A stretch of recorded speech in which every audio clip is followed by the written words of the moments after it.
Waitress and her daughter were sitting alone in a cafe on Christmas Day, until a billionaire asked to join them. The snow fell silently outside Joe's diner as Emma wiped away a tear, squeezing her daughter's small hand. "It'll be okay, baby," she whispered, though she wasn't sure herself. What Emma didn't know was that the man watching them from across the room was about to change their lives forever, and he was carrying secrets that would connect them in ways she could never imagine. "Mommy, why isn't Santa coming this year?" 6-year-old Lily asked, her voice breaking Emma's heart into 1,000 pieces. Before Emma could answer, a tall figure approached their booth. "Excuse me," said a deep voice. "Would you mind if I joined you?" Emma looked up to see a well-dressed man with kind eyes. Something about him seemed vaguely familiar, though she couldn't place it. "I'm sorry, but we're..." "Please," he said. "No one should be alone on Christmas." Against her better judgment, Emma nodded. As he sat down, she noticed his expensive watch, worth more than she'd make in a year of waitressing. Who was this man, and why would a stranger this wealthy want to sit with them? "I'm Jack," he said, extending his hand. "Jack Morrison." Emma nearly dropped her coffee. Jack Morrison, the tech billionaire whose face was plastered across magazines? The same Jack Morrison who owned half the real estate in town, including the very diner where she worked 6 days a week? "I'm Emma," she managed. "And this is Lily." Jack smiled at the little girl, who was eyeing him suspiciously. "Nice to meet you, Lily. I like your reindeer sweater." As they talked, Emma couldn't help but wonder why someone like Jack would spend Christmas in a rundown diner instead of on some exotic island. There was sadness behind his smile that matched her own. What Emma didn't know was that Jack had his own reasons for being there, reasons that involved her late husband and a debt that could never be repaid. "So why are you two lovely ladies alone on Christmas?" Jack asked. Emma swallowed hard. "My husband, Tom, he passed away last year. Car accident. This is our first Christmas without him." Jack's face paled. "I'm so sorry." "And now," Emma continued, her voice barely above a whisper, "we might lose our apartment. The rent's going up, and I just can't." She stopped, embarrassed to be sharing so much with a stranger. "What if I told you I might be able to help?" Jack said carefully. Emma's eyes narrowed. She'd heard lines like this before. "We don't need charity." "It's not charity," Jack insisted. "It's an opportunity. My company needs someone like you." Before Emma could respond, Lily tugged at Jack's sleeve. "Mister, do you know my daddy? You look at Mommy the same way he did in the pictures." The question hung in the air, heavy with implications neither adult was ready to face. As the afternoon wore on, Emma learned that Jack had grown up in the same small town as her husband. They'd been childhood friends before life took them in different directions, Jack to Silicon Valley, Tom to the military. "Your husband saved my life," Jack finally admitted, his voice cracking. "In Afghanistan. I was there as a civilian contractor when our convoy was attacked. Tom pulled me out of a burning vehicle." Emma's hand flew to her mouth. Tom had never mentioned this.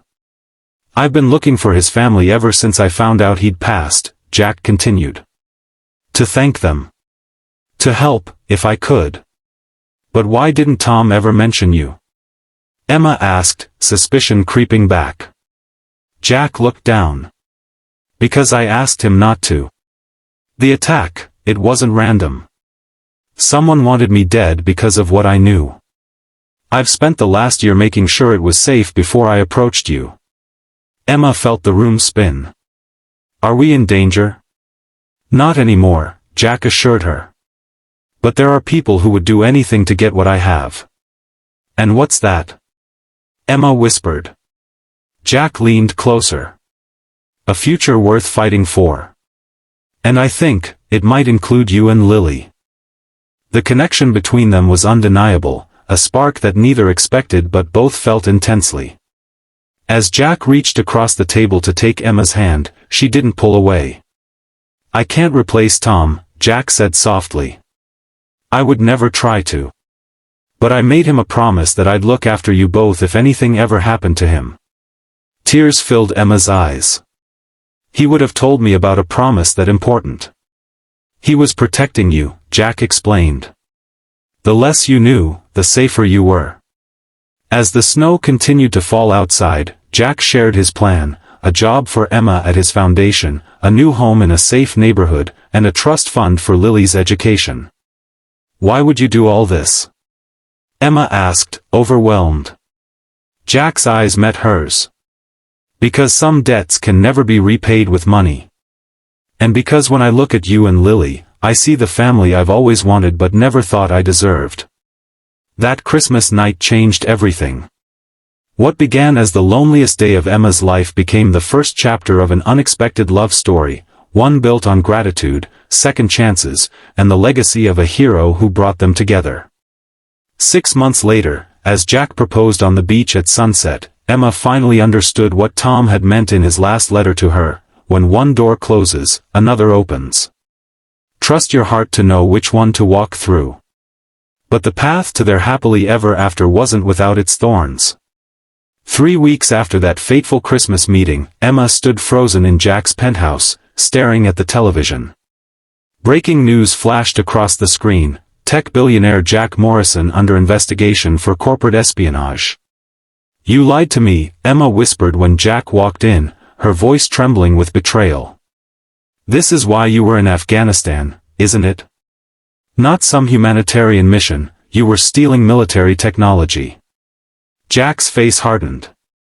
"It's not what you think, Emma." "Then what is it?" she demanded, Lily thankfully at school and spared from witnessing their first real fight. "Because it looks like you used my husband, and now you're using us." Jack ran his hands through his hair, a gesture of frustration she'd come to recognize. "The technology wasn't for me. It was for Tom's unit. The military contractors were cutting corners, supplying faulty equipment that was getting soldiers killed. I was there to document it." Emma wanted to believe him, but doubt had taken root. "Why wouldn't you tell me this from the beginning?" "Because the investigation is still ongoing," Jack explained. "The people responsible have friends in high places. I couldn't risk them coming after you and Lily if they thought you knew anything." "So what happens now?" Emma asked, her arms crossed protectively over her chest. Jack's eyes softened. "Now I fight. For the truth. For the soldiers who died because of corporate greed. For Tom's legacy." He took a step toward her. "And for us, if you'll still have me." The next months were a blur of legal meetings, media scrutiny, and whispered threats. Emma discovered a strength within herself she never knew existed. She stood by Jack, not as a damsel he'd rescued, but as a partner in the battle for justice. One rainy April evening, as they pored over documents in Jack's home office, Emma found something that changed everything: an email chain buried deep in the files Tom had secretly sent Jack before his death. "Jack," she gasped. "Look at this." The emails revealed that Tom's accident had been anything but. He'd been silenced because he'd discovered the same corruption Jack was fighting. In his final message, Tom had written, "If anything happens to me, the evidence is in the place where we made our pact. Jack will know." Jack's face went white. The old oak tree. At Riverbank Park. The next day, they found a waterproof container buried beneath the ancient oak, containing a hard drive with irrefutable evidence of the conspiracy. Tom had protected it with his life, and ultimately given his life for it. When the truth finally came to light, the scandal rocked the defense industry. High-ranking executives were indicted, military contracts were revoked, and Jack was vindicated. But the victory felt hollow without Tom there to see it. On the anniversary of Tom's death, Emma, Jack, and Lily stood at his grave, placing flowers against the headstone. "I miss you, Daddy," Lily whispered, touching the cold marble. Emma knelt beside her daughter. Daddy would be so proud of you, sweetheart.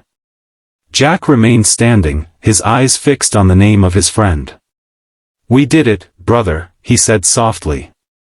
We finished what you started. Later that night, after tucking Lily into bed, Emma found Jack on the balcony, staring at the stars. Do you ever wonder if we're dishonoring his memory? Jack asked without turning around. You and me, together like this? Emma slipped her arms around his waist, resting her cheek against his back. Tom wanted us to be happy, Jack. He wanted Lily to have a father who would love her as much as he did. I do love her, Jack said, his voice thick with emotion. And I love you, Emma. More than I ever thought possible. Emma turned him to face her. Then stop feeling guilty for being alive. Tom gave you a second chance, don't waste it on regret. Their wedding was small and intimate, held in the garden of the home they now shared. Lily, serving as flower girl, beamed with pride as she watched her mother walk down the aisle. In her bouquet, Emma carried a single dog tag, Tom's, a symbol that the past was honored, not forgotten. As they exchanged vows, a gentle breeze rustled the leaves overhead, and Emma could have sworn she felt Tom's presence, giving his blessing. 1 year later, as Emma cradled their newborn son, Thomas Jack Morrison, in her arms, she marveled at life's unexpected journey.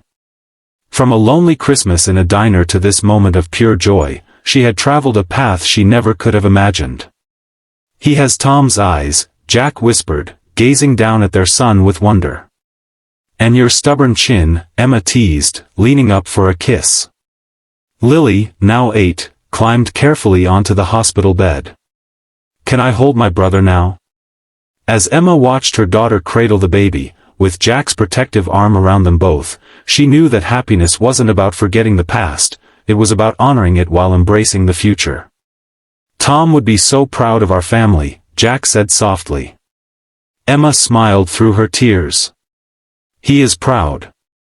I can feel it. And somewhere, beyond the veil that separates this world from the next, Tom smiled too. If you were moved by Emma and Jack's story, hit that like button and subscribe to see more stories that remind us that even in our darkest moments, hope finds a way. Where are you watching from? Drop your country in the comments below.